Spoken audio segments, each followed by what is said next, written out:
अस्सलाम वालेकुम जी, क्या हाल है जनाब सारे? दुरूद शरीफ पढ़ लें।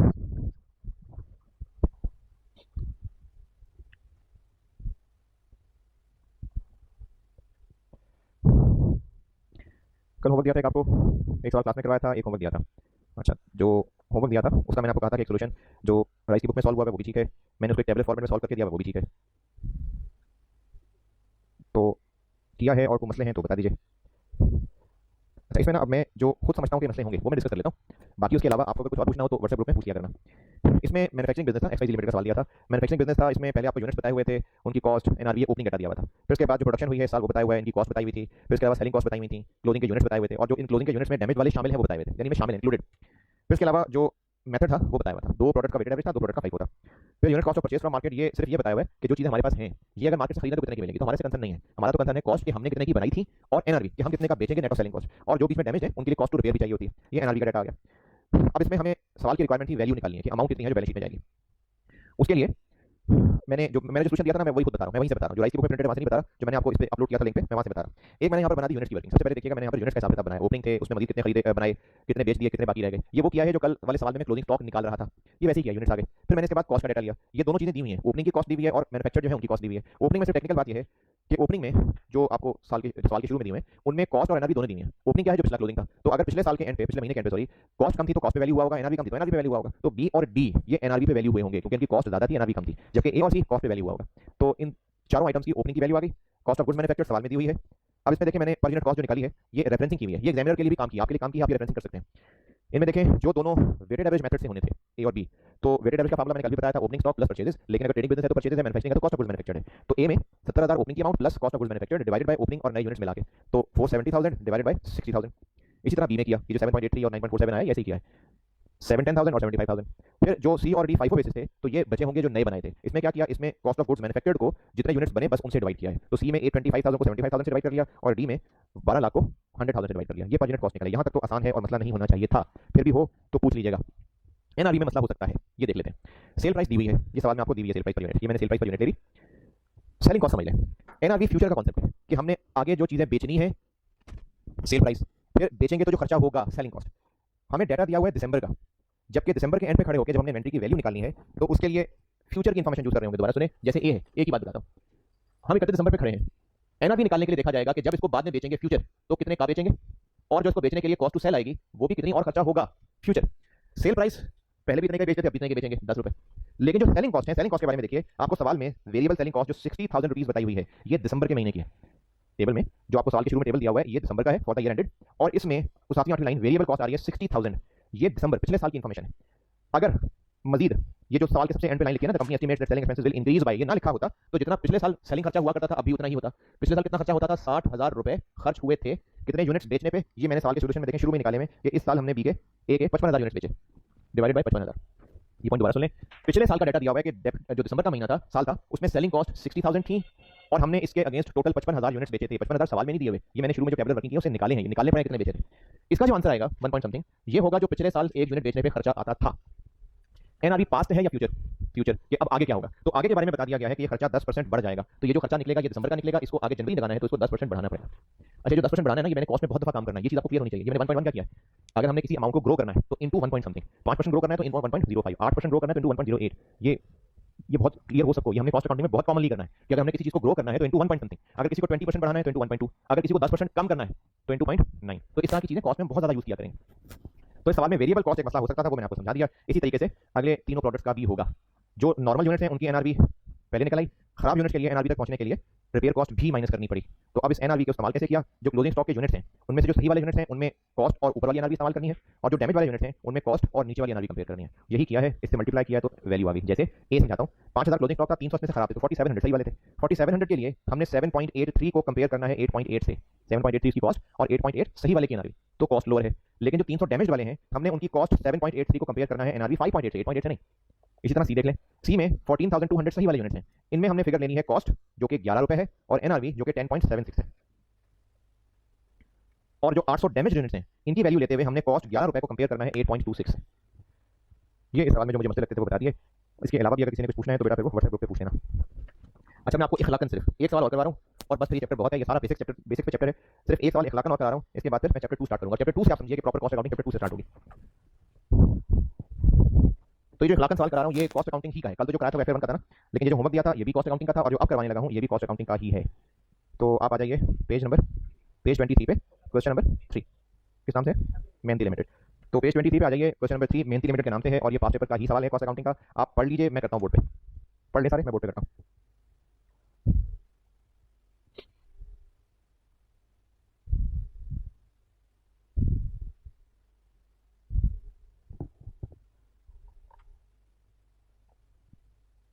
अच्छा, जिनके पास ये बुक्स अभी तक नहीं है, मैंने आपको आईकैप की भी क्वेश्चन बैंक आता है, वो डाउनलोड कर लीजिएगा। अगर किसी के पास आईकैप का क्वेश्चन बैंक है तो ये वहाँ भी मौजूद है, वहाँ भी देख सकते हैं आप इस सवाल को। आईकैप की बुक में पेज नंबर 12 पे है, एग्जाम्पल 1 के नाम से। आईकैप की बुक में chapter 1 page number 12 comprehensive examples, example 1, ये वहाँ भी मौजूद है। वहाँ से पढ़ना है वहाँ से पढ़ लें, लेकिन पढ़ लें।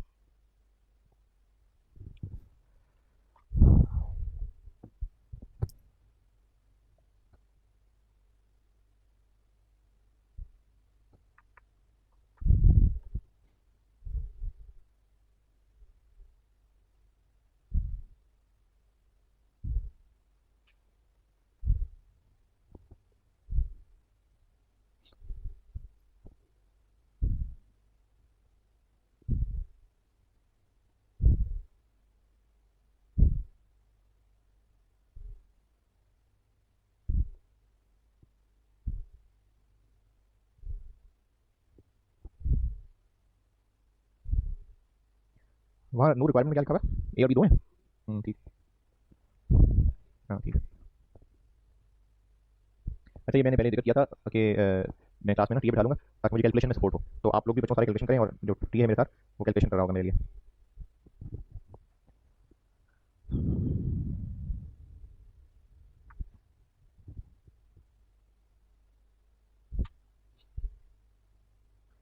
हाँ जी, पढ़िए सवाल। चले, इसका पार्ट ए ये है कि हमने फिजिकल बैलेंसेस को रिकंसाइल करना है किससे, बुक्स के साथ। अच्छा, अब इसमें एक टेक्निकल बात ये समझिए, सवाल ध्यान से पढ़ा है सबने।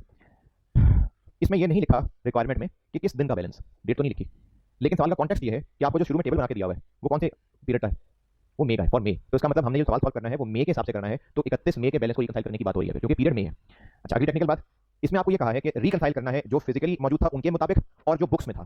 तो ये जो रिक्वायरमेंट है ये इन्वेंट्री के रुपए वैल्यू रिकंसाइल करने की बात हो रही है या उनकी फिजिकल क्वांटिटी।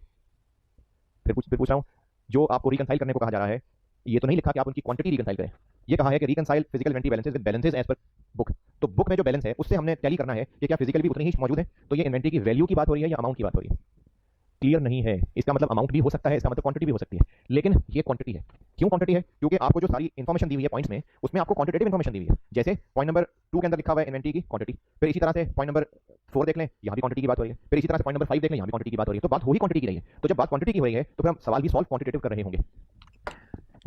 इंट्रो में टॉपिक पढ़ा होगा आप लोगों ने, इंट्रो टू अकाउंटिंग में बैंक रिकंसिलिएशन स्टेटमेंट। उसमें क्या होता था, ये बैंक स्टेटमेंट का एक बैलेंस और एक कैश बुक का बैलेंस, ये दोनों बैलेंस बराबर होने चाहिए। नहीं बराबर होते तो हम लोग रिकंसाइल करते थे। रिकंसाइल का तरीका क्या था, किसी एक से स्टार्ट कर दें, जो डिफरेंसेस हैं वो लिखते जाएं। कैसे पता चलेगा कि रिकंसाइल हो गया, जब इसका आंसर दूसरे वाले से मैच कर रहा होगा। तो यहाँ पर हमने किन दो चीजों को रिकंसाइल करना है, इन्वेंट्री का जो फिजिकली बैलेंस मौजूद है और जो बुक्स के मुताबिक है। बुक्स में कैसे पता चल रहा है, क्योंकि बिजनेस परपेचुअल सिस्टम फॉलो करता है। ये सवाल की दूसरी लाइन में लिखा हुआ है। परपेचुअल सिस्टम क्या होता है, परपेचुअल सिस्टम होता है जहां पर इन्वेंट्री की सारी मूवमेंट का बुक्स में रिकॉर्ड रखा जा रहा होता है, वरना तो एक पीरियोडिक सिस्टम भी होता है। पीरियोडिक सिस्टम क्या होता है, जिसमें बुक्स में इन्वेंट्री का रिकॉर्ड नहीं रखते, साल के एंड पे जाकर फिजिकली काउंट करते हैं और जितना पड़ा होता है उसी को स्टॉक मान लेते हैं। लेकिन परपेचुअल सिस्टम में क्या होता है कि इन्वेंट्री का अपडेटेड रिकॉर्ड मौजूद है। इसका फर्क आप इससे पहचान लें कि अगर आपको कोई इत्तेफाक हुआ किसी मेडिकल स्टोर पे जाने का, वैसे तो कोई बात नहीं है लेकिन चले हो गया होगा अगर, तो जो निस्बतन अच्छे मेडिकल स्टोर्स हैं, आप जब उनसे कोई मेडिसिन मांगेंगे तो रैक्स में ढूंढने की बजाय कंप्यूटर में चेक करेंगे और कंप्यूटर में चेक करके बताएंगे कि मेडिसिन है कि नहीं। जबकि जो निस्बतन हल्की दुकान होगी वो रैक्स में जाकर ढूंढेगा, तो जो कंप्यूटर में चेक करके बताएंगे उनके पास कंप्यूटर में स्टॉक का रिकॉर्ड है तो चेक करके बता लेना। फिर जब वो कोई बेच, एक जैसे उन्होंने एक डब्बी बेच दी दवाई की, आप उसको कंप्यूटर में एंटर करेंगे तो कंप्यूटर में अपडेट हो जाएगा कि स्टॉक में से एक डब्बी बिक गई। तो इसको परपेचुअल सिस्टम कहते हैं। तो बिजनेस परपेचुअल सिस्टम फॉलो कर रहा है, इसलिए बुक्स में भी स्टॉक का अपडेटेड रिकॉर्ड होना चाहिए था, और फिजिकल तो स्टोर में जाके गिन ही लेंगे हम। अब इसमें इन दोनों को रिकंसाइल करना है। तो तरीका यह है कि किसी एक से शुरू कर लेते हैं, जो मसले हैं वो ठीक करते जाएंगे, और फिर अगर वो दूसरे के बराबर मैच कर गया तो फिर खुशी की बात है, हमारा आंसर सही हो गया। दो केमिकल्स हैं बी और जी, मैं दोनों को साइमल्टेनियसली शुरू कर रहा हूं। पार्ट ए कर रहा हूं मैं पहले, केमिकल बी और केमिकल जी, बल्कि हाँ जी, क्वांटिटेटिव सवाल करना है इसलिए मैंने यहाँ लीटर्स लिख लिया। अब किसी एक से शुरू कर लेते हैं, जैसे फिजिकल बैलेंस से शुरू कर लिया। तो जो हमारे पास फिजिकली मौजूद है, केमिकल बी का कितना है। अच्छा, अब इसमें भी देखें, इसमें होता क्या है कि स्टूडेंट जज्बाती होकर टेबल के नीचे पहला ही पॉइंट देख के उसको सॉल्व करना शुरू कर देगा, लेकिन जो पॉइंट नंबर 1 में इंफॉर्मेशन है वो महीने के शुरू की इंफॉर्मेशन है। हम इस वक्त बात कर रहे हैं महीने के एंड पे खड़े होकर, तो पॉइंट 1 नहीं देखना, पॉइंट 2 देखना है। तो पॉइंट 2 के अंदर बी और जी की जो फिजिकल क्वांटिटीज हैं, बी की कितनी है 535 और जी की 140। ये हो गया फिजिकल बैलेंस। अब जो इसमें आगे लिखा हुआ है ना, stock check was conducted on 1 June, ये मैं भी थोड़ी देर बाद बताता हूँ कि इसकी क्या गहराई है। फिर सुन ले, हम ये किस डेट पे कर रहे हैं काम, मई एंड पे, 31 मई पे। चलिए अब यहाँ से इसमें जो जो मसले हैं वो ठीक करते जाते हैं। अच्छा, ये सवाल हमारा सही हो जाएगा अगर एडजस्टमेंट्स करने के बाद जो आंसर आया वो किससे टैली कर रहा हुआ, बुक से। एडजस्टमेंट्स देखते हैं क्या है। पॉइंट नंबर 1 ओपनिंग स्टॉक बताया, छोड़ दें। पॉइंट नंबर 2 हो गया। पॉइंट नंबर 3 में कहा हुआ है कि बी के 95 लीटर्स और जी के 105 लीटर्स ये हमारे ही हैं लेकिन कंटेमिनेट हो गए, यानी इनमें कुछ खराबी आ गई, तो इनको स्टॉक से निकाल दिया। भाई खराब है तो हैं तो हमारे ही ना, अगर कोई बीमार हो गया घर में तो उसको हम अपने खानदान से तो नहीं निकाल देंगे, होगा तो हमारी फैमिली का मेंबर। तो जो लीटर्स कंटेमिनेट हो गए, गिनने वाले ने उनको फिजिकल में से निकाल दिया था, जबकि हैं वो हमारे ही। क्या ठीक करें इस गलती को, ऐड कर लेते हैं। तो कंटेमिनेटेड स्टॉक ऐड कर लेते हैं। बी का कितना है 95 और जी का 105। Point number 4। अच्छा, पॉइंट नंबर 4 में ना लिखने की, अंग्रेजी ड्राफ्ट करने की थोड़ी सी केयरलेसनेस है, उसकी वजह से मतलब बदल सकता है, तो इसको बड़ी गहराई से समझाता हूँ। फिजिकल काउंट बी का कब हुआ था, ये पॉइंट नंबर 2 में लिखा हुआ है। बी का फिजिकल काउंट हुआ था 1 जून को और जी का फिजिकल काउंट 31 मई को हुआ था। हम लोग ये जो रिकंसिलिएशन बना रहे हैं, हमने फिजिकल बैलेंस से स्टार्ट किया और कैसे पता चलेगा कि सवाल सही है, जब ये किससे टैली हो जाएगा, बुक से। बुक्स का बैलेंस किस दिन का होगा, 31 मई का, तो फिर ये फिजिकल बैलेंस भी किस दिन का होना चाहिए, 31 मई का। लेकिन बी वाले में क्या मसला है, ये 1 जून का है। तो जब ये 1 जून का बैलेंस है, अब 1 जून के दिन जो फिजिकल काउंट किया था, तो वो 31 मई वाला बैलेंस भी वही होगा? नहीं हो सकता है 1 जून को नया मटेरियल आया हो गया हो, तो वो तो बैलेंस ही नहीं होगा। तो उसके बारे में पॉइंट 4 में लिखा हुआ है कि 1 जून को 250 लीटर्स और आए थे। अब जब और आए थे तो इसके बाद जो बात लिखी है ना, एंड 95 लीटर्स, ये फिलहाल मैं इग्नोर कर रहा हूं। यानी फिलहाल मैं जो सेंटेंस पढ़ रहा हूं आप सिर्फ उतना ही देखिए, बाकी के लिए एक आंख बंद कर लीजिएगा। मैं पढ़ रहा हूं point 4, 250 litres of B which was received on 1 June 2003। इसके बाद गायब कर दी लाइन मैंने। अब इसके बाद मैं कहां जा रहा हूं, वर इंक्लूडेड इन फिजिकल इन्वेंटरी। ये दरमियान में लाइन खा गया ना, इसके नीचे आ गया, बिल्कुल इसके नीचे आ गया, 1 जून 2003 के नीचे आ गया मैं, were included in the physical inventory. ये बीच में मैं लाइन स्किप कर गया, इसको फिलहाल गायब रहने दें। दोबारा पढ़ रहा हूं, 250 litres of B which was received on 1 June 2003 were included in physical inventory. अभी मैंने जी वाली लाइन गायब कर दी। इसका क्या मतलब हुआ, इसका मतलब ये हुआ कि हमने जब 1 जून वाले दिन फिजिकल काउंट किया था और 535 गिने थे, तो 1 जून वाले दिन 250 लीटर्स और आए थे। हमें यहां पर किस दिन का फिजिकल बैलेंस चाहिए, 1 जून का 31 मई का। तो 31 मई वाले दिन कितने यूनिट्स मौजूद थे, हमें इससे उल्टा जाना पड़ेगा, हमें इससे रिवर्स जाना पड़ेगा। अगर यहां से यहां तक पहुंचना है तो क्या करूं, इसमें से 250 माइनस कर देंगे। तो हम इसमें से माइनस कर देंगे जो 1 जून की परचेजेस हैं, 250। क्यों माइनस कर देंगे, दोबारा सुन लें। जो बी का स्टॉक फिजिकली काउंट किया गया था वो 1 जून वाले दिन किया गया था, हालांकि हम जो काम कर रहे हैं वो 31 मई का कर रहे हैं, तो हमें वापस उल्टा चलना है, उल्टे कदम वापस चलना है। तो जो 1 जून वाले दिन 250 लीटर रिसीव हुए थे वो इसमें शामिल है, हमने वापस चलना है तो निकाल देते हैं, ये माइनस कर दिए। अच्छा, अब मैं जी वाला पार्ट पढ़ रहा हूं, तो अब मैं ये पिछला वाला पार्ट स्किप कर देता हूं। अब मैं सेंटेंस पॉइंट नंबर 4 का जो पढ़ रहा हूं अब वो सुने।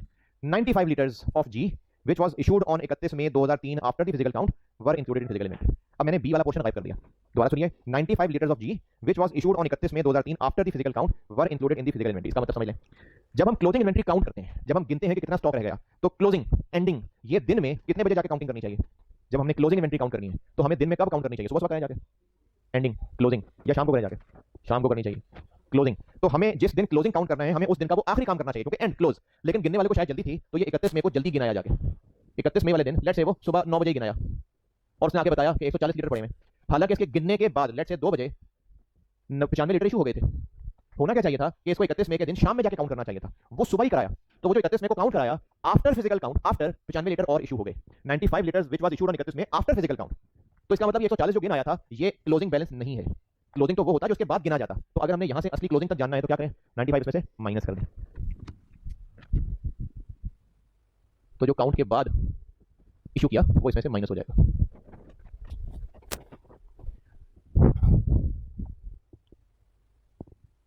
अच्छा, ये तो मैं भी दूसरा सवाल बोर्ड पे सॉल्व कर रहा हूँ, एक नसीहत सुन लें सारे।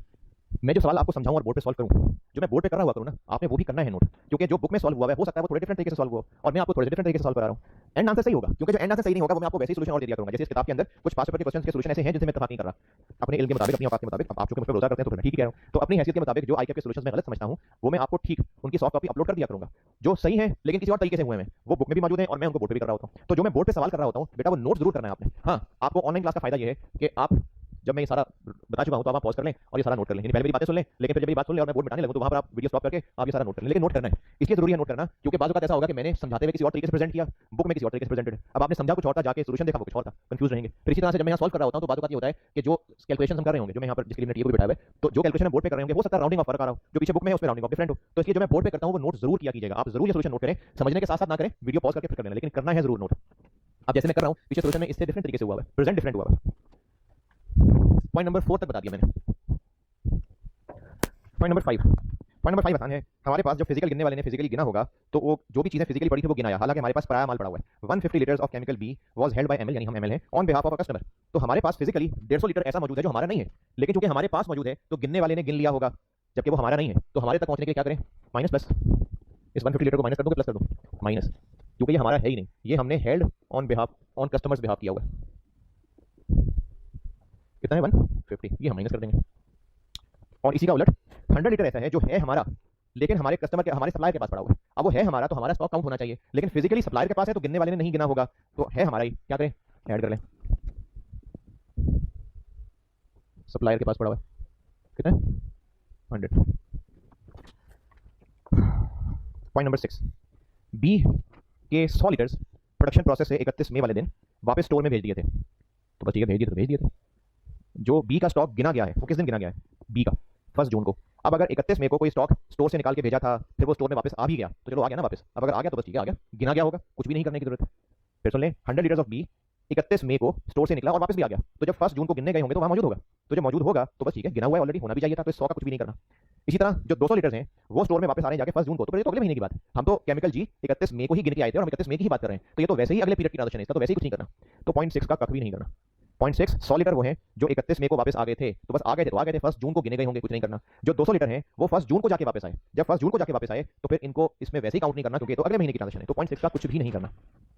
पॉइंट 7, रिकॉर्डिंग की गलती है, वर इनएडवर्टेंटली रिकॉर्डेड, ये रिकॉर्डिंग की गलती है। हम इस वक्त इसको ठीक कर रहे हैं जो फिजिकल पड़ा हुआ है, तो ये तो लिखते हुए गलती हुई है, इसका इससे ताल्लुक नहीं है, तो इसलिए जो होना था वो कर लिया। अब जो बैलेंस निकलेगा वो इंशाल्लाह टैली कर रहा होगा। 230।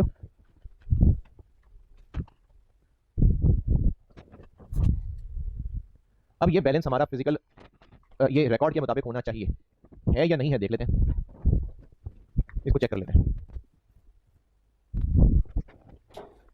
इसको चेक कर लेते हैं कि रिकॉर्ड के बराबर है कि नहीं। तो पार्ट ए की रिक्वायरमेंट थी कि इसको रिकंसाइल करें फिजिकल को बुक्स के साथ, अब ये रिकंसाइल हो गया। चेक कर लेते हैं बुक्स में ये है कि नहीं है।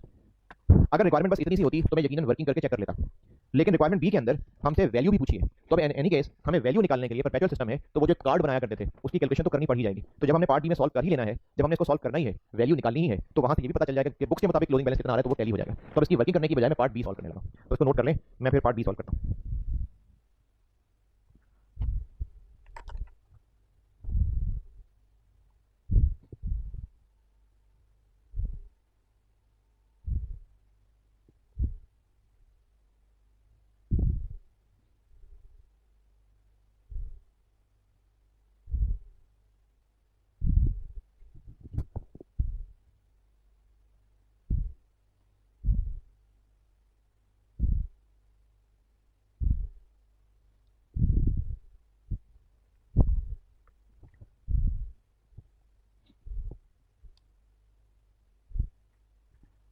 अच्छा, बल्कि इसका ना मैं आपको इसका भी चलें जैसे सॉल्व कर रहा हूँ, ये मैं आपको वही अपलोड कर देता हूँ इसकी सोल्यूशन।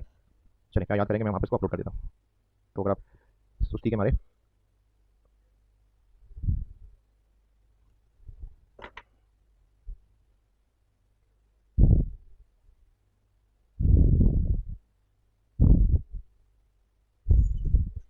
मेहनती लिमिटेड के नाम से सोल्यूशन ये मैं यहाँ पर अपलोड कर रहा हूँ। चलिए, जिस तरीके से फॉर्मेट से कर रहा हूँ ना सवाल, मैंने इसी तरह से अपलोड कर दिया।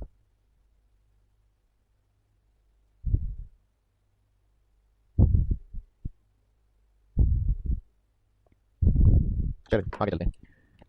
पार्ट बी में मांगी है वैल्यू। अच्छा, मैंने इसकी वैल्यू की कैलकुलेशन बस सिर्फ बी की कर रहा हूँ, फिर उसी तरह से जी होनी होगी तो फिर आप होमवर्क में खुद ही कर लीजिएगा, वो उसकी रिपीटेशन ही होगी, उस पर टाइम नहीं लगाएंगे। एक तो पहले ये सारा इन्वेंट्री पहले पड़ा हुआ है, तो ये रिपीटेशन से टाइम ज़ाया होगा। मैं बहरहाल आपको पार्ट बी में केमिकल बी सॉल्व करके दे रहा हूँ, बस केमिकल जी भी वैसे ही होगा जो आप ही करेंगे। मैंने सोल्यूशन अपलोड कर दिया, आप इसको वहाँ से देख लीजिएगा और जी आप ही करेंगे, पहले खुद करिएगा फिर सोल्यूशन देखिएगा, पहले खुद करना, क्योंकि परपेचुअल सिस्टम है और हमें क्लोजिंग स्टॉक तक पहुंचना है और वेटेड एवरेज मेथड है, तो इसके लिए हमें कार्ड बनाना पड़ता है। अब चूंकि रिक्वायरमेंट में ये नहीं कहा कार्ड बनाइए, तो मैं पूरे पेज पे फैला के कार्ड नहीं बना रहा, करना तो वर्किंग ही है, तो मैं इसको समेट के कर रहा हूँ। कैसे कर रहा हूँ देख लें। अगर कार्ड बना रहा होता तो मैं 3 3 3 9 कॉलम बनाता, सिर्फ वर्किंग कर रहा हूँ तो 3 कॉलम काफी है, डेट और अंग्रेजी के बाद 3 कॉलम। एक मैं कॉलम बना रहा हूँ क्वांटिटी का यानी लीटर्स, एक कॉलम बना रहा हूँ रेट का, और एक हो गया अमाउंट का। इन्वेंट्री कार्ड आपको बनाना आता है, रिसीट्स, इशूज और बैलेंस, ये 3 3 3 9 कॉलम बनते हैं। मैं वर्किंग कर रहा हूँ तो मैंने बस एक ही बार 3 बना दिए। इसमें कैसे जगह मैनेज कर रहा हूँ देख लें। 1 मई को ओपनिंग बैलेंस कितना है, मैं केमिकल बी सॉल्व कर रहा हूँ, मैं पहले केमिकल बी सॉल्व कर रहा हूँ। हाँ जी, ओपनिंग बैलेंस कितना है 1 मई को, 1000 लीटर्स हैं, कितने वाले, 50 वाले, तो ये हो गया 50,000। अब आगे रिकॉर्डिंग पे चलते हैं, ट्रांजेक्शन पे चलते हैं। सबसे पहले ट्रांजेक्शन केमिकल बी की क्या है, टेबुलर फॉर्मेट में जो सब दिया हुआ 5 मई को इशू किए हैं, 560 इशू किए हैं, तो इसमें से माइनस हो जाएंगे 560 कितने वाले, 50 वाले, ये माइनस हो जाएंगे, तो ये 50 वाले 560 कितने के बने, 28,000 के। बाकी रह गया 440 50 वाले कितने के, 22,000 के। फिर उसके बाद क्या किया, 9 तारीख को फिर इशू कर दिया, अब कितने, और ये 50 वाले ही थे 15,000 के, बाकी रह गए 140 50 वाले 7,000 के। फिर 12 तारीख को कर लिया परचेज कितने, अच्छा अब देखें ये जो 420 लीटर परचेज किए हैं, इसके बारे में पॉइंट नंबर 7 देखिए, ये जो ऊपर सवाल वाले ने आपको टेबल दे दिया, ये तो उसने अपने रिकॉर्ड से निकाल के दिया, लेकिन इनमें गलती है। गलती क्या है, ये पॉइंट नंबर 7 में बताया हुआ है। क्या गलती है कि असल में 420 नहीं थे, असल में 240 थे, लेकिन लिखने वाले ने इसको 420 लिख लिया, तो हम तो सही लिख रहे हैं। तो 12 मई को 420 की जगह हम क्या लिखें, 240। कितने वाले खरीदे, 52 के, कितने रुपए के आ गए। अब चूंकि वेटेड एवरेज है तो उसका तरीका ये होता है कि जो यूनिट्स पहले थे उसमें नए वाले शामिल कर लें 380, जितने रुपए के पहले थे उनमें नए वाले ऐड कर लें 19,480, और एक नया रेट निकाल लें। कैसे, 19,480 डिवाइडेड बाय 380, दो डेसिमल बहुत है, 51.26। ये वाला स्टेप दोबारा सुन लें, नए खरीदे, स्टॉक बढ़ गया, अमाउंट को अमाउंट में ऐड कर लें, यूनिट्स को यूनिट्स में ऐड कर लें, और नया एवरेज रेट निकाल लें, तो 51.26 हो गया। अब क्या हुआ, 18 तारीख को इशू कर दिए कितने, 250 यूनिट्स हो गए इशू, 51.26 वाले कितने रुपए के इशू कर दिए, 12,815। तो बाकी रह गए फिर 380 में से 250 इशू कर दिए, 130 रह गए 51.26 वाले ही, और कितने रुपए के रह गए 6,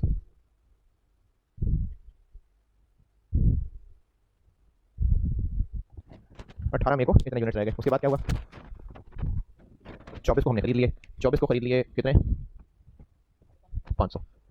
अच्छा अब ये जो 500 खरीदे ना, दो तरह से कर सकते हैं आप, ये जो 500 खरीदे हैं बल्कि नहीं सॉरी वो इशू वाला था, ठीक है 500 खरीदे, कितने का खरीदा, 55 का, कितने रुपए हो गए, 27,500। क्या रहेगी पोजीशन, 630, 33 नहीं 34, 165, रेट क्या बन गया 54.23। अब आगे क्या हुआ, अच्छा अभी जो इशू किया है ना, पॉइंट नंबर 6 में लिखा हुआ है कि 100 वापस भी आए थे। अब वो पॉइंट नंबर 6 में लिखा हुआ है 100 लीटर्स वापस भी आ गए थे, तो ये जो टेबल बना के दिया हुआ है इसमें इशू तो बता दी, वापसी नहीं बताई, लेकिन वापसी अलग से बता दी हुई है, तो इन्हीं में से हुई होगी। तो या तो 500 इशू करके 100 वापस ले लें, या आप इशू ही 400 कर लें। 31 मई को इशू ही 400 कर लेते हैं, 500 और 100 का नेट कर लेते हैं। अब जब 400 इशू करेंगे 54.23 वाले ही 21692, तो बाकी स्टॉक रह जाएगा 230 यूनिट्स 54.23 वाले। अब यहाँ पर एक चीज़ तो ये खुशी हो गई कि पार्ट ए में केमिकल बी रिकॉर्ड के मुताबिक कितना आंसर शो हो रहा था रिकंसिलेशन में 230, तो देखिए ये टैली कर गया कि हाँ वाकई रिकॉर्ड से टैली है। एक तो ये रिकंसाइल वाली बात तसल्ली हो गई। दूसरी पार्ट बी की रिक्वायरमेंट पूछी हुई है कि क्लोजिंग स्टॉक की वैल्यू बता दें। अब इसमें दो चीज़ें पूछी हैं, ये वर्डिंग इतनी अच्छी नहीं है, यहाँ पर कॉस्ट का वर्ड अगर पूछा है तो उससे मुराद कॉस्ट ही है, लेकिन जैसे उन्होंने कहा ना कि एंड आल्सो कंप्यूट, क्या है एंड आल्सो कंप्यूट। अब इसमें मुझे ये समझ आ रही है जो शायद इसको लिखना चाहिए था वो वैल्यू लिखनी चाहिए थी, तो हम इसको अगर वैल्यू मान लें तो वैल्यू के लिए value of chemical G chemical B, जो 230 यूनिट्स हैं इनमें से जो नॉर्मल वाले हैं खराब कितने हैं इसमें से 95, जो बिल्कुल शुरू में बताया था 95 इनमें से खराब थे, तो 230 में से 95 निकाल दें तो 135 रह गए, ये सही वाले हैं 54.23 वाले, और जो खराब वाले हैं इनकी वैल्यू होगी एनआरवी जो कि कम है और अलग से दी हुई है। कितनी एनआरवी दी हुई है इनकी, पॉइंट नंबर 3 में 20 रुपए। तो इसकी रिक्वायरमेंट ये जो लिखा ना also compute the cost of, तो उससे मेरी अंडरस्टैंडिंग यही है, सॉल्यूशन में भी ऐसी था बदल कि जो सही वाले उनकी कॉस्ट अलग बता दें और जो खराब वाले उनकी वैल्यू अलग बता दें। तो जो सही वाले थे 230 में से वो 135 थे, इनकी वैल्यू हो गई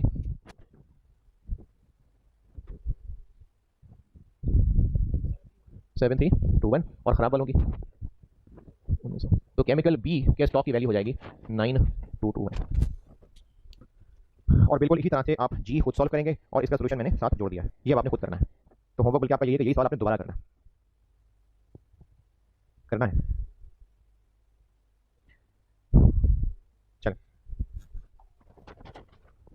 चैप्टर 1 जो इखलाकन करवा रहा था वो खत्म हो गया, इसकी इतनी ही औकात थी। ये पिछले साल एक दफ़ा टेस्ट हुआ जरूर था, लेकिन ये प्रोसेस कॉस्टिंग के साथ मिक्स होकर टेस्ट हुआ था, और यही चीज़ टेस्ट हुई थी कि वैल्यू निकालनी थी कॉस्ट और एनआरवी। तो ये इतनी ही इसकी डिफिकल्टी लेवल है और ये बहुत है। अब आते हैं चैप्टर 2 की तरफ। आप समझिए असल कॉस्ट अकाउंटिंग अब शुरू हुई है, खासतौर पर जो कॉन्सेप्चुअल अंडरस्टैंडिंग है वो अब शुरू हुई। तो पहले सारा शुरू लग रहा था, अब असल में हम कॉस्ट अकाउंटिंग शुरू करने लगे। तो अब लंबे सांस ले लें।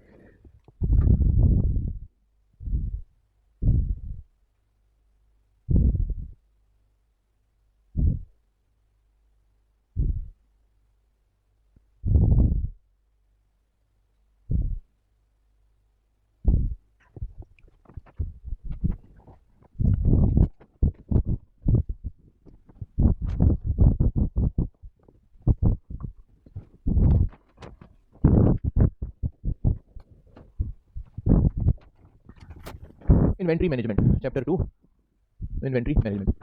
ये एग्जाम पॉइंट ऑफ व्यू से बहुत इंपॉर्टेंट है। इन्वेंट्री मैनेजमेंट चैप्टर 2 ये एग्जाम पॉइंट ऑफ व्यू से बहुत ही ज़्यादा इंपॉर्टेंट है। चलिए सॉरी भी लगा लेते हैं। ये एग्जाम पॉइंट ऑफ व्यू से बहुत इंपॉर्टेंट है। इन्वेंट्री मैनेजमेंट, इन्वेंट्री मैनेजमेंट का पहले कॉन्सेप्ट समझ लीजिए। इन्वेंट्री होती क्या है? एक तो है ना क्लोजिंग इन्वेंट्री, जो साल के एंड पे बची है। तो क्लोजिंग का वर्ड अगर हटा दें तो इन्वेंट्री से क्या मरा दें? वो बिजनेस जो गुड्स बेचता है, जो गुड्स उसके पास मौजूद हैं फिजिकली, वो उसकी इन्वेंट्री है। अब वो गुड्स या तो खरीद रहा है या बना रहा है। अगर वो बेचने वाली है तो फिनिश गुड्स इन्वेंट्री है। इसी तरह से अगर रॉ मटेरियल जो स्टोर में मौजूद है वो रॉ मटेरियल इन्वेंट्री है। तो इन्वेंट्री कहते हैं उन गुड्स को जो बेचने के लिए बननी है या बेचने के लिए बस पड़ी हुई है, तैयार है। बिजनेसेस इन्वेंट्रीज रखते क्यों हैं? मिसाल के तौर पे अगर आप सब्जी खरीदने जा रहे हैं तो सब्जी वाली दुकान पे जो सब्जी वहाँ टोकरियों में पड़ी हुई है उन्हीं में से ही आप खरीदेंगे। ऐसा नहीं होगा कि आप सब्जी वाले से कहेंगे कि 1 किलो आलू चाहिए, होगा सब्जी बैठे में भी सब्जी मंडी से लेके आया। वो उस वक्त जाकर नहीं लाएगा, वो वहाँ अपने पास टोकरे में रख के बैठा होगा, वरना तो कस्टमर चीज़ नहीं खरीदेगा। इसी तरह से अगर आप किसी रेडीमेड गारमेंट की रेडीमेड गारमेंट्स जाते हैं, वहाँ पर उसके सारे शोकेस खाली पड़े हैं, आप कहते हैं पेंटे दिखाओ, कहते हैं आप भी बैठे अभी सिलवा के लाता हूँ, तो उसके पास फिर कस्टमर नहीं जाएगा। तो जब हम कोई चीज़ कस्टमर बनकर कोई चीज़ खरीदने जाते हैं, अगर दुकानदार के पास वो चीज़ मौजूद ना हो फिर कस्टमर थोड़ी जाएगा उसके पास। तो चीज़ें रखी होना, शोकेस में लगी होना जरूरी है। अच्छा, इसको डिफरेंट मिसाल लेते हैं। जब आप तंदूर पे रोटी लेने जाएंगे तो उससे पहले नान चांसर लगा के रखे होंगे? सब नहीं रखे होंगे, वो हमें उसी वक्त लगा के देगा। हाँ, आटा गूंदा पड़ा होगा, पेड़े पड़े होंगे, वो ये नहीं कहेगा 10 सब्जी चाहिए, जा छोटे गंदू लेके आओ, ये नहीं करेगा। तो कस्टमर को मांगते हुए चीजें सप्लायर के पास अवेलेबल होनी चाहिए, ये एक पहली जरूरत आ गई। तो इन्वेंट्री बिजनेस के पास क्यों होनी चाहिए? ताकि कस्टमर मांगने आए तो उसके पास चीजें मौजूद हों।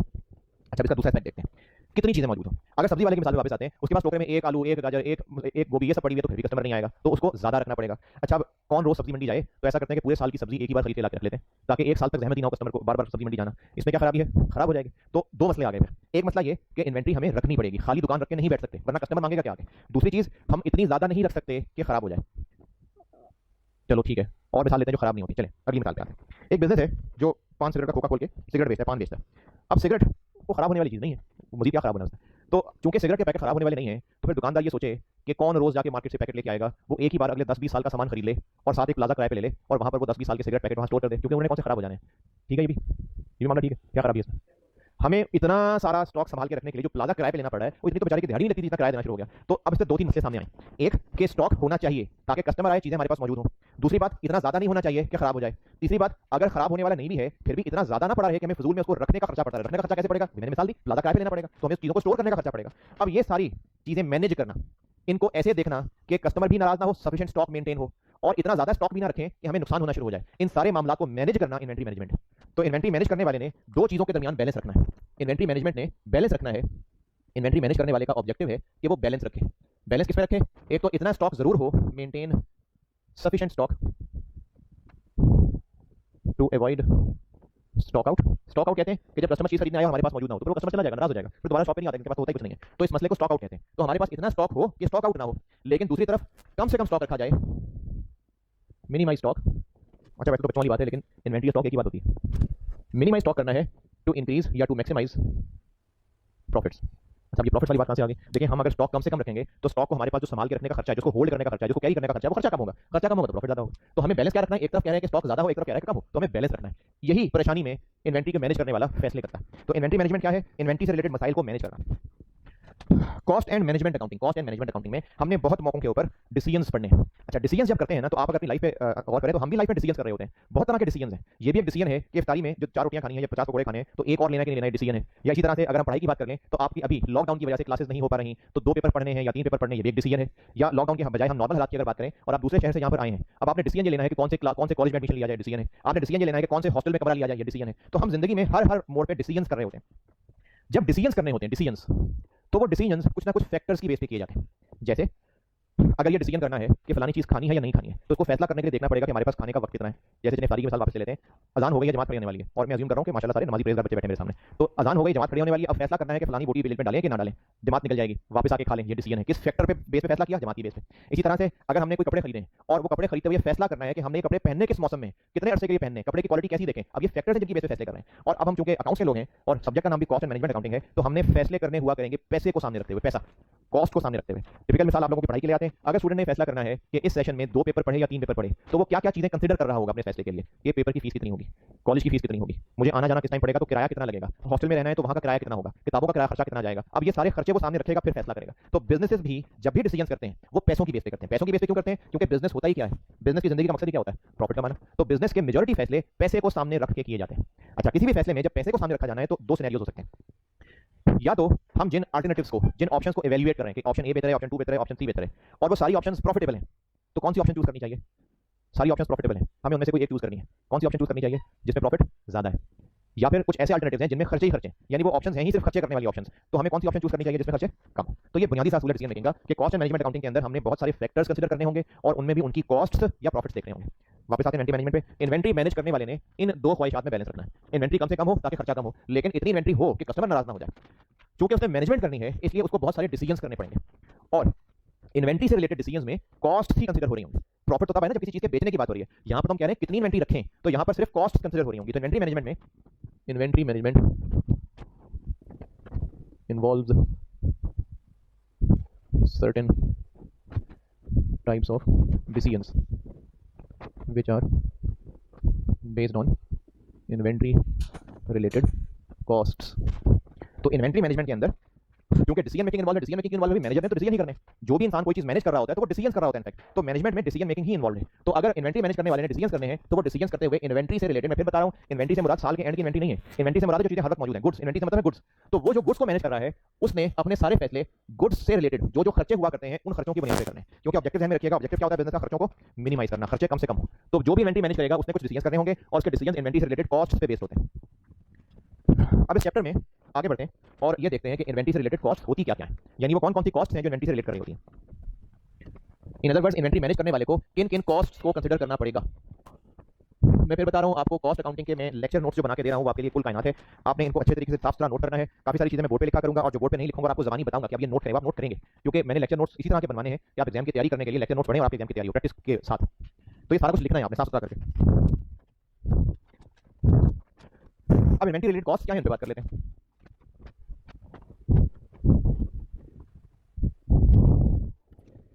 इन्वेंट्री से रिलेटेड यानी गुड्स से रिलेटेड, चाहे मैन्युफैक्चरिंग बिजनेस हो चाहे ट्रेडिंग बिजनेस हो। पहले ट्रेडिंग की बात कर लेते हैं क्योंकि मिसालें समझने में आपको आसानी रहेगी। तो ट्रेडिंग की बात कर लेते हैं। गुड्स से रिलेटेड, गुड्स बिजनेस के क्या क्या खर्चे हो सकते हैं। हम इन्वेंट्री की बात कर रहे हैं, चीजें बेचने की बात नहीं कर रहे, तो सेलिंग एक्सपेंसेस छोड़ दें, क्योंकि इन्वेंट्री मैनेजमेंट है कि कितनी चीजें अपने पास मौजूद हो। तो यहाँ पर बेचने से पहले पहले की बात हो रही है, यानी स्टोर में पड़े होने तक। तो क्या क्या बिजनेस के खर्चे हैं जो गुड्स से रिलेटेड हैं, जो गुड्स से लिंक्ड हैं? क्या खर्चे हो सकते हैं गुड्स से रिलेटेड? क्या खर्चे हो सकते हैं? खरीदने का खर्चा, उनको खरीद के लाने का खर्चा, संभाल के रखने का खर्चा, ये सारे खर्चे हैं और इनसे रिलेटेड और बहुत सारी चीजें हैं। तो इन्वेंट्री से यानी गुड्स से रिलेटेड जितने भी खर्चे हैं इनको 4 क्लासेस में बांट रहा हूं मैं। एक क्लास है, क्यों ये 4 क्लासेस क्यों बनाएंगे पढ़ेंगे आगे चल के, बस अभी आप ये समझ लें कि 4 क्लासेस में बांट रहा हूं मैं। एक क्लास है परचेज कॉस्ट। इन्वेंट्री से रिलेटेड कॉस्ट को मैं 4 क्लासेस में बांट रहा हूं। ये 4 क्लासेस क्यों बनी है, सियानों ने बनाई है, इनका क्या काम है वो आगे हम पढ़ेंगे। पहले बस ये देख लें कि ये है क्या। परचेज कॉस्ट नाम से लग रहा है जो चीजें हमने खरीदनी है, जो उनको खरीदने की कॉस्ट है। अच्छा यहाँ पे एक और चीज क्लियर कर दूं, IS2 मिक्स नहीं करना इधर। जो मैं अभी पढ़ा रहा हूं ना इनकी क्लासेस, IS2 में हमने सीखा था जब भी आपने इंट्रो टू अकाउंटिंग पढ़ी है कि जो हम गुड्स खरीदते हैं उनको खरीदना, खरीद के लेके आना, ये सारे खर्चे उसकी परचेज कॉस्ट में शामिल होते हैं। यहाँ पर ऐसी बात नहीं हो रही। यहाँ परचेज कॉस्ट से मुराद सिर्फ परचेज करने की कॉस्ट है, जो हमने सप्लायर से खरीदना है, जो इनवॉइस बने, आप समझ लीजिए सिर्फ इनवॉइस वैल्यू है। तो परचेज कॉस्ट से मुराद सिर्फ परचेज करने की कॉस्ट है, जिसकी मैं मिसालें लिख देता हूं, 2-3 मिसालें हैं। एक परचेज प्राइस है, और परचेज प्राइस जहां भी इन्वॉल्व होता है अंडरस्टूड है कि अगर ट्रेड डिस्काउंट है तो नेट करने के बाद फिर इसमें ऐड किया जाएगा non refundable taxes and duties. Purchase cost है purchase price net of trade discount यानी परचेज प्राइस, और नॉन रिफंडेबल टैक्सेस ड्यूटीज। तो परचेज कॉस्ट यहाँ पर फिर बता रहा हूँ IS2 में जो हमने सीखा था कि चीजों की कॉस्ट होती है खरीदना और खरीद के लेके आना भी, लेकिन इस चैप्टर के इस टॉपिक के लिए सिर्फ परचेज कॉस्ट से मुराद वो इनवॉइस वैल्यू है जो हम सप्लायर को देंगे, बस ट्रांसपोर्टेशन नहीं है, सिर्फ इनवॉइस वैल्यू। दूसरी क्लास है ऑर्डर कॉस्ट।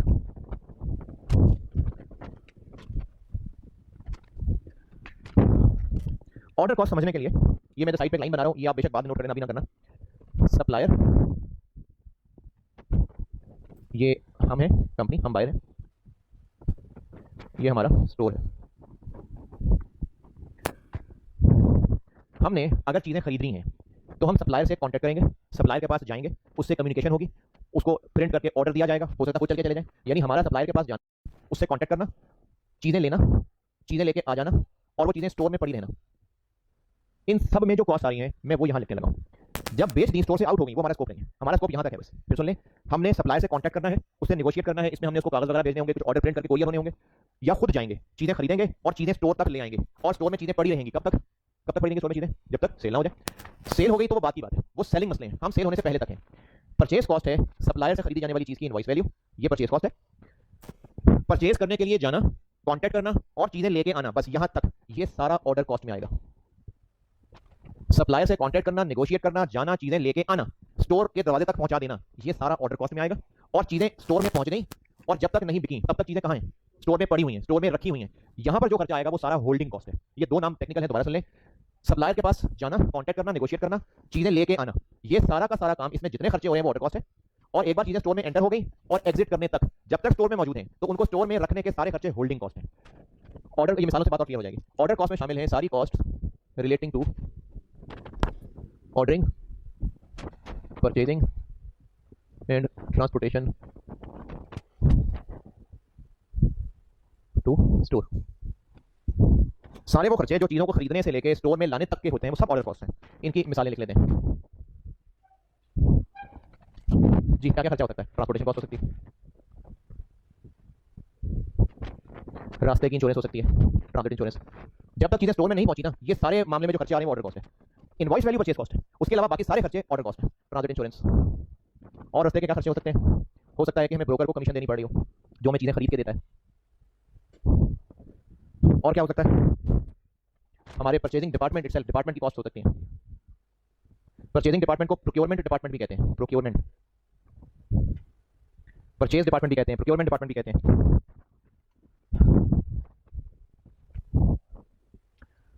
तो ऑर्डरिंग कॉस्ट में शामिल है वो सारे खर्चे जो कस्टमर से, जो सप्लायर से कांटेक्ट के लिए, जाने के लिए और चीजें लेके आने के लिए। और क्या हो सकता है? कोरियर चार्जेस हो सकते हैं। कोरियर चार्जेस कैसे? हम इनको परचेज ऑर्डर प्रिंट करके लेटर भेज रहे हैं, या हो सकता है कि हल्की चीजें हो वो कोरियर के जरिए आ जाती हो। इसी तरह से इनके साथ कम्युनिकेशन की कॉस्ट हो सकती है।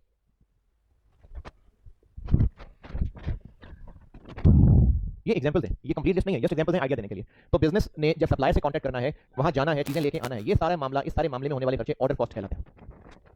और कोई मिसाल रास्ते के खर्चों की ध्यान में आ रही है?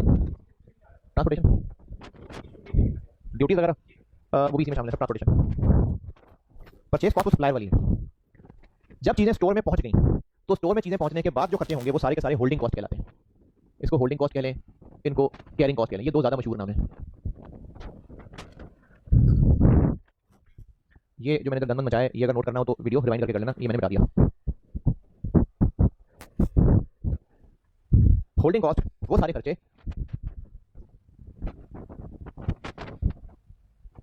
जो इन्वेंट्री की स्टोरेज से रिलेटेड, इन्वेंट्री को स्टोर में रखने से जो रिलेटेड है वो सारे कॉस्ट होल्डिंग कॉस्ट हैं। इनकी मिसालें देख लेते हैं।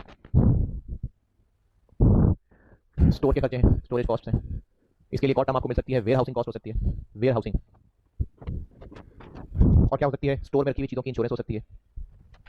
फिर स्टोर में पड़ी हुई चीज़ें जो खराब होती हैं, इन्वेंट्री लॉसेस, वो हो सकते हैं।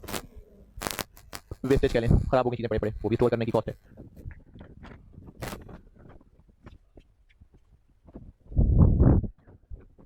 ये लिख लो। और स्टोर में पड़ी हुई चीज़ों की क्या कॉस्ट हो सकती है? और क्या खर्चा आ सकता है? स्टोरेज का खर्चा हो गया, वेयर हाउसिंग का खर्चा हो गया, इंश्योरेंस हो गई, सिक्योरिटी के लोग हो सकते हैं। स्टोर से रिलेटेड सारे खर्चे, कॉस्ट ऑफ स्टोर डिपार्टमेंट। इसके अलावा एक बहुत ही important, question point of view से बहुत इंपॉर्टेंट मिसाल है, वो है फाइनेंस कॉस्ट। इंटरेस्ट कॉस्ट कह लें, फाइनेंस कॉस्ट कह लें, वर्किंग कैपिटल फाइनेंस कॉस्ट कह लें, या फिर अपॉर्चुनिटी कॉस्ट भी कह सकते हैं ऑफ फंड्स कैपिटल। ये एग्जाम पॉइंट ऑफ व्यू से काफी इंपॉर्टेंट है। क्यों है? ये क्या है ये भी समझ लें। ये होल्डिंग कॉस्ट इसलिए है, फाइनेंस कॉस्ट, इंटरेस्ट कॉस्ट, क्योंकि अगर हमने चीजें खरीदी हैं तो खरीदने के लिए पैसे चाहिए थे, और हम गरीब लोग, हमारे पास पैसे नहीं हैं, फिर पैसे कहाँ से आएंगे? लोन लिया होगा। हम वो लोन कब वापस कर पाएंगे? चीजें खरीदने के लिए लोन लिया है, लोन वापस कब कर पाएंगे?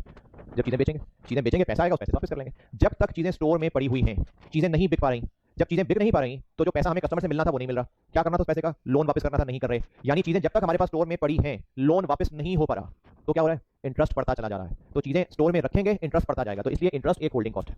अपॉर्चुनिटी कॉस्ट ऑफ फंड इसकी एक डिफरेंट मिसाल है। ये तो मैंने मिसाल ली ना कि गरीब लोग हैं, लोन ले रहे हैं। एक और मिसाल है, हम बड़े अमीर लोग हैं, बड़ा पैसा है और हम वो सारा पैसा इन्वेस्ट करके बैठे हुए हैं, इन्वेस्ट करते हैं और कमाते हैं। लेकिन अगर हमने चीजें खरीद ली और स्टोर में वो चीजें पड़ी हुई हैं, अब हमारा वो पैसा स्टक है। चीजें ना खरीदी होती तो उस पैसे को हम कहीं इन्वेस्ट करके कुछ कमा लेते। अब वो चीजें पड़ी हुई हैं स्टोर में, तो हमारा पैसा स्टक है, कमा सकते थे, नहीं कमा रहे, तो वो भी हमारी कॉस्ट है। तो या तो उसको लोन के एंगल से देख लें या इन्वेस्ट ना करने के एंगल से देख लें, तो ये भी एक रेलेवेंट कॉस्ट होती है। और चौथी कैटेगरी है, ये अभी फिलहाल मैं आपको समझा नहीं रहा, सिर्फ लिख के दे रहा हूँ, इसका समझाना आएगा इस चैप्टर के एंड पे जाके, स्टॉक आउट कॉस्ट। ये चौथी क्लास है इन्वेंट्री रिलेटेड कॉस्ट में, चौथी क्लास है स्टॉक आउट कॉस्ट। इस स्टॉक आउट कॉस्ट के अंदर दो ही मेन मिसालें हैं, वैसे तो एक ही काफी है, वो है कंट्रीब्यूशन लॉस्ट।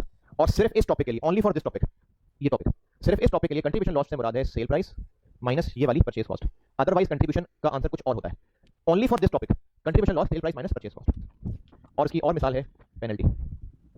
लेकिन ये क्या चीज़ है स्टॉक आउट कॉस्ट, ये आप फिलहाल अभी छोड़ दें, ये इसी चैप्टर में आगे चल के मैं दोबारा बताऊंगा। अभी हमारा शुरू में जो फोकस होगा ना वो इन बाकी 3 क्लास पे होगा। ये चौथी क्लास मैंने सिर्फ लेक्चर कंप्लीटनेस के लिए लिख दी है, वरना इसका इस्तेमाल अभी नहीं है। चलें इसको मैं यही खत्म करता हूं। आपने ये आज का लेक्चर अच्छी तरह रिवाइज करके आना, फिर मैं यहाँ से कल आगे मजीद बात कंटिन्यू करूंगा। तो अल्लाह हाफिज़।